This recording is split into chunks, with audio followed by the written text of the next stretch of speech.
नमस्कार, आप देख रहे हैं द क्रेडिबल न्यूज। मैं हूं शालिनी। दोस्तों, आज इस वीडियो में मैं आपके साथ गोदी मीडिया के बारे में बात करने वाली हूं। कल राजधानी दिल्ली में लाल किले के पास धमाका हुआ। इस घटना के बाद हर किसी का दिल बैठ गया। इस धमाके के कुछ टाइम बाद ही हमारी टीआरपी फोबिया मीडिया वहां पहुंचती है। यहां एनडीटीवी जैसे चैनल्स के रिपोर्टर हाथ में माइक के साथ साथ सबूत उठाए घूम रहे थे। एक रिपोर्टर तो कार का वाइपर निकाल लाया और कहने लगा, देखो इस पर विस्फोटक के अंश है। मतलब ब्रेकिंग न्यूज के चक्कर में आप क्राइम सीन में ही सबूतों के साथ छेड़छाड़ करेंगे। और आप एक नेशनल मीडिया है और एक नेशनल मीडिया के पत्रकार खुलेआम सबूतों से छेड़छाड़ करते हुए नजर आ रहे थे। और ये तस्वीरें कल किसी एक चैनल की नहीं बल्कि टीआरपी की भूखी कई मीडिया चैनल्स की यही हरकतें थी। कल जहां पर ये पूरी घटना हुई वहां पर एनडीटीवी, रिपब्लिक भारत जैसे कई चैनल्स के जो रिपोर्टर थे वो सबूतों को हाथ में ले लेके घूम रहे थे। मतलब आप सोचिए कि कल इतनी बड़ी और गंभीर घटना होती है, पूरा ड्रामा किया जाता है, पूरा तमाशा किया जाता है, सेंसेशनल खबर को बनाने के लिए क्या से क्या किया जाता है। लाल किले के पास जब कल ब्लास्ट हुआ तो इसके बाद जो जितनी भी एजेंसियां थी, पुलिस थी, चाहे एनएसडी थी और जितनी भी इन्वेस्टिगेटिव एजेंसियां थी वो अपना काम कर रही थी। और ये मीडिया वाले वहां क्या कर रहे थे? सरकार से सवाल पूछने के बजाय, सही जानकारी देने के बजाय टीआरपी के लिए लगातार खबर को सेंसेशनल बनाने की कोशिश हो रही थी। कभी इस चीज को उठाकर दिखाया जा रहा है कि देखिए यहां पर ये ऐसा हुआ, विस्फोट हुआ, इससे ये क्या चीज है, वो क्या चीज है।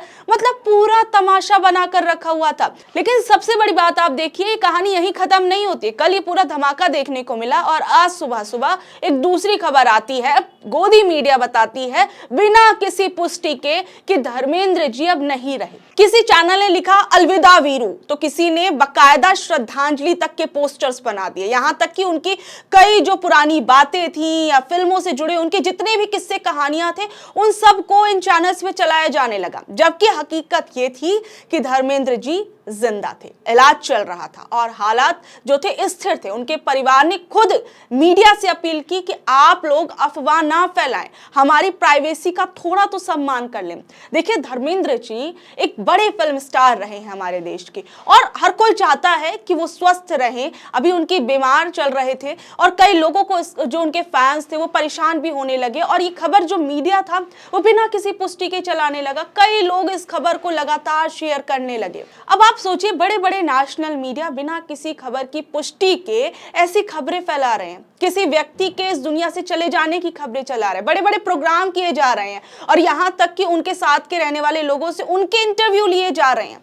मतलब पूरा ड्रामा जो था वो देखने को मिल रहा था। यहां तक कि हेमा मालिनी, उन्होंने खुद ट्वीट करके कहा कि ये बिल्कुल भी माफी के लायक नहीं है। जो चैनल जिम्मेदार होने चाहिए थे वो उस आदमी के बारे में झूठी खबरें कैसे फैला सकते हैं जो अभी इलाज करवा रहा है और ठीक हो रहा है। और ये बहुत ही ज्यादा गलत चीज है और गैर जिम्मेदाराना काम है। कृपया परिवार और उनकी निजता का आप लोग ध्यान रखें। और उनकी बेटी ईशा देओल, उन्होंने भी पोस्ट किया, जिसके बाद कई मीडिया चैनल्स या जिन लोगों ने भी इस खबर को शेयर किया था उन सब ने कहा कि हमसे, कई लोगों ने बोला कि हमसे गलती हो गई और अभी उनकी बेटी की तरफ से खबर आ रही है तो अच्छी बात है। लेकिन गोदी मीडिया इस तरीके की बात करता हुआ या माफी मांगता हुआ फिलहाल जब तक मैं ये वीडियो बना रही हूँ तब तक तो नजर नहीं आया।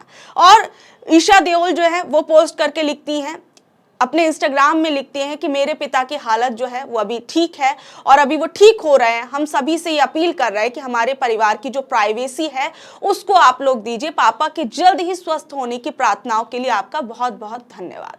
तो अब परिवार को बार बार इस दुख की घड़ी में, जब उनके परिवार का एक सदस्य जो है इतना ज्यादा बीमार चल रहा है, उसके बीच में उन लोगों को आकर क्लैरिफिकेशन बार बार देना पड़ रहा है। और सोचिए, दूसरी तरफ धर्मेंद्र जी को लेकर कैसी खबरें चलाई जा रही हैं, बेहद शर्मनाक है। और जिस तरीके से पूरा गोदी मीडिया का सिर्फ टीआरपी के लिए लगातार किसी के मरने की झूठी खबर चलाना या फिर कल जो दिल दहला देने वाली घटना हुई, इन तमाम चीजों के बाद अखिलेश यादव वो क्या कुछ कह रहे हैं। उन्होंने एक पोस्ट किया, उन्होंने कहा कि कुछ चैनल्स ने अपनी विश्वसनीयता खो दी है। ऐसे चैनलों पर विश्वास करना खुद को धोखे में रखने जैसा है।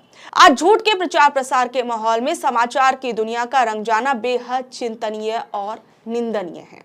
और सबसे बड़ी बात आप देखिए कि जब कश्मीर में हमला होता है तो यहाँ पर चाणक्य चिल्ला चिल्ला कर बताते हैं, देखो प्रधानमंत्री ने विदेश का दौरा रद्द कर दिया, देश के लिए उनका समर्पण भाव देखिए। और जब दिल्ली में धमाका होता है तो वही चाणक्य कहते हैं कि प्रधानमंत्री भूटान गए हैं, देश का काम रुकेगा नहीं। ये वही मीडिया है जो राहुल गांधी के, अगर वो अपने किसी पर्सनल काम से जा रहे हैं या किसी लेक्चर्स वगैरह के लिए जा रहे हैं या किसी भी चीज के लिए जा रहे हैं राहुल गांधी अगर विदेश, तो ये मीडिया चिल्ला चिल्ला कर सवाल पूछता है कि आखिर में वहां विपक्ष के नेता क्या कर रहे हैं। ये तमाम चीजें, तमाम बातें हम देखते होती रहती हैं। और पीएम नरेंद्र मोदी, कल ये घटना हुई बड़ी, उसके बाद आज भूटान चले गए। इस पर भी कई लोग सवाल उठा रहे हैं कि ये इतनी बड़ी देश के अंदर घटना हो गई और प्रधानमंत्री विदेश यात्रा पर निकल गए, वहां से वो ट्वीट कर रहे हैं। मतलब इस दुख की घड़ी में जब उन्हें जिन लोगों के साथ होना चाहिए था, अपने देश के साथ होना चाहिए था, वो भूटान में गए हुए हैं। ये इस पर अब लगातार लोग सवाल उठा रहे हैं। यानी आप समझिए कि खबर चाहे मौत की हो चाहे धमाके की हो, गोदी मीडिया का असली टारगेट सिर्फ यही है कि टीआरपी बटोरी जाए, लोगों की तालियां बटोरी जाए। ऐसे में सवाल उठता है कि पत्रकारिता का मकसद क्या है, सत्य तक पहुंचना या सनसनी फैलाना।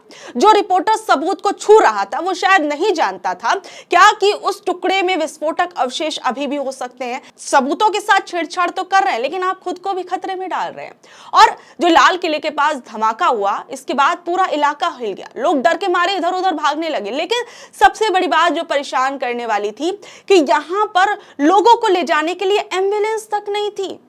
मतलब इन चीजों को मीडिया को दिखाना चाहिए कि देखिए, एक तो सरकार की नाकामियों की वजह से इतना बड़ा धमाका देश की राष्ट्रीय राजधानी दिल्ली में हो जाता है, वहीं दूसरी ओर जो लोग इस घटना में घायल हुए या जो लोग जिनकी जान चली गई, उनको ले जाने के लिए एम्बुलेंस तक नहीं है। इतनी बड़ी घटना देश के अंदर हो जाती है। और यहाँ तक कि कई वीडियोस तो ऐसे सामने आए कि लोग कह रहे हैं कि एम्बुलेंस वाले जो है औने पौने दाम मांग रहे हैं। ऐसी बड़ी घटना होने के बाद एम्बुलेंस पहले तो मिल नहीं रही है और जो मिल रही है वो मतलब उनके जो प्राइसेस इतने ज्यादा हाई हैं। और अब समझिए, जब जिंदगियां दांव पर हो तो उस वक्त एम्बुलेंस का इंतजार करना पड़ रहा है। मतलब यहां पर हमारी सरकार का कितना बड़ा फेल्योर है, आप सोचिए। और मतलब इतना बड़ा धमाका हो गया, उसके बाद आप अपने नागरिकों को के इलाज के लिए एम्बुलेंस तक उपलब्ध नहीं करा पा रहे हैं। वहां पर लोग पहले ही दुख की घड़ी में, पहले उन्होंने अपने लोगों को खो दिया है। ऐसे में अस्पताल तक एम्बुलेंस ले जाने के लिए भी उन्हें इतना कष्ट सहना पड़ रहा है। आप देखिए कि किस तरीके से जिन लोगों ने अपने लोगों को इस धमाके में खोया है, उनके हालात क्या है, वो किस दुख से अभी गुजर रहे हैं। और उसमें ऐसी ऐसी चीजें, हमारी सरकार के, हमारे सिस्टम की नाकामियां जो है उन्हें झेलनी पड़ रही हैं। अब एक बार आप खुद उन लोगों को सुनिए। आप मिले हैं उनसे? आपका नाम? शिव कुमार जी, उनकी तबीयत कैसी है? दिल्ली में ही रहते हैं? परिवार में कौन कौन है? परिवार में सब हैं।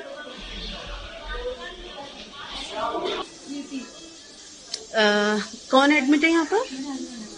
क्या हुआ था? तो वो काम करते हैं वहाँ पर या फिर? तो अभी हालत कैसी है उनकी? उन्होंने बताया एग्जैक्टली हुआ क्या था?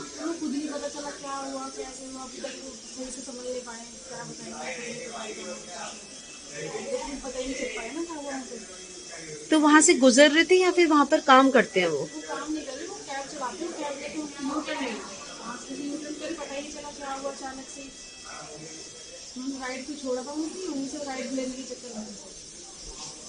तब आप लोगों ने देखा कि किस तरीके से एक तरफ टीआरपी का गंदा खेल खेला जा रहा है, दूसरी तरफ वो लोग हैं जिन्होंने अपने लोगों को इस धमाके में खो दिया।